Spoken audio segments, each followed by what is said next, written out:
2024 সালের বৈষম্য বিরোধী আন্দোলনের সময় যখন দেশে কারফিউ ছিল, জাতীয় নাগরিক পার্টির আহ্বায়ক নাহিদ ইসলামের দুই সহযোদ্ধা ডিজিএফআইয়ের অফিসার্স মেসে ভিআইপি রুমে আতিথেয়তা গ্রহণ করেন বলে অভিযোগ উঠেছে। প্রবাসী অনুসন্ধানী সাংবাদিক জুলকারনাইন সায়ের ফেসবুকে এই তথ্য প্রকাশ করে নাহিদ ইসলামকে প্রশ্ন করেন কেন তিনি তার দলের দুই নেতাকে এই বিষয়ে জিজ্ঞাসাবাদ করছেন না।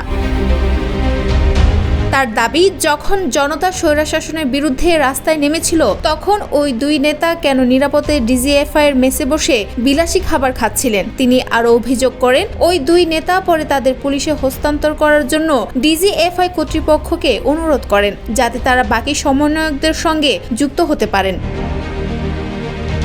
এর আগে নাহিদ ইসলাম তার ফেসবুক পোস্টে এনসিপির অবস্থান স্পষ্ট করেছেন। তিনি বলেন 5 আগস্ট রাতে তারা জাতীয় সরকার গঠনের প্রস্তাব দেন, কিন্তু তারেক রহমান তা নাকচ করেন এবং নির্বাচনকালীন সরকারের পরামর্শ দেন। তিনি আরও দাবি করেন সাদিক কায়েমের শিবিরের সঙ্গে সম্পর্কের দাবি সম্পূর্ণ মিথ্যাচার। নাহিদ জানান শিবিরের সঙ্গে যোগাযোগ ছিল, তবে তারা তাদের রাজনৈতিক প্রক্রিয়ায় যুক্ত ছিল না। এছাড়া নাহিদ ইসলাম অভিযোগ করেন যে প্রবাসী সাংবাদিক জুলকারনাইন সায়ের ও তার সহযোগীরা 2024 সালের 2 আগস্ট রাতে সামরিক অভ্যুত্থান ঘটানোর চেষ্টা করেছিলেন। তাদের উদ্দেশ্য ছিল সেনাবাহিনীর একাংশকে ক্ষমতায় বসানো। নাহিদ বলেন তারা স্পষ্টভাবে জানিয়ে দিয়েছিলেন যে ক্ষমতা সেনাবাহিনী বা কোনো সামরিকপন্থী গোষ্ঠীর হাতে দেওয়া যাবে না।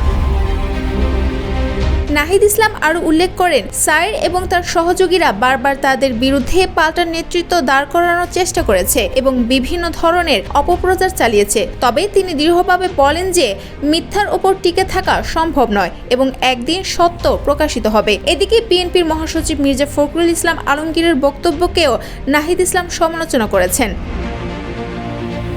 তিনি বলেন মির্জা ফখরুলের দাবি ছিল যে ছাত্রদের পক্ষ থেকে জাতীয় সরকারের কোনো প্রস্তাব দেওয়া হয়নি, কিন্তু নাহিদ জানান তারা স্পষ্টভাবে জাতীয় সরকারের প্রস্তাব দিয়েছিলেন। নাহিদ ইসলামের পোস্টে স্পষ্টভাবে দেখা যায় যে তিনি জাতীয় সরকারের দাবিতে দৃঢ় অবস্থান নিয়েছেন এবং তার দলের কর্মসূচি সম্পর্কে একটি শক্ত বক্তব্য দিয়েছেন, যা বাংলাদেশের রাজনৈতিক পরিস্থিতিতে নতুন উত্তেজনা সৃষ্টি করতে পারে।